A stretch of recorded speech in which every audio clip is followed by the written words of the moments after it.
700,000 ብር ካሽ 700,000 ብር በባንክ በወር 60,000 ብር ገቢ ያለው ከሳፋሪኮም ነው። የምትመለከቱት ኮብራ 1992 ሞዴል ነው።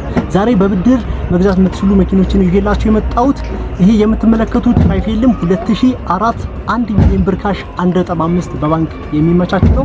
ይሄ የምትመለከቱት ደግሞ ዶልፊን 2 ኤልቲ ነው። 1 ሚሊዮን ብር ያለው መግዛት ይችላል። 1.5 ደግሞ በባንክ ይመቻቻል።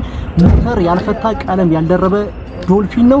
ፍጣኑ በተጨማሪ 2006 የምትመለከቱት አባዱላ 1.4 ካሽ 1.4 ደግሞ በባንክ የሚመቻች ነው። 2006 አጠቃላይ 2.4 ማለት ነው። ፍጣኑ የሰራ ሰው እንደዚህ አይነት ቪዲዮዎችን ለማግኘት የፕላስ ምልክቷን ተጫኑ። የቴሌግራም ፔጅ የምትቀላቀሉ በየቀኑ የመለቃቸውን መኪኖች ይደርሷቸዋል። የሰራ ሰውን አሁኑኑ ተቀላቀሉ። ኮፒ ሊንክ በማድረግ ደግሞ ለብዙዎች እንዲደርስ አድርጉ። የሰራ ሰው ይመቻችሁ። ሌላ ታይም እስከምንገናኝ ሰላም ሁኑ።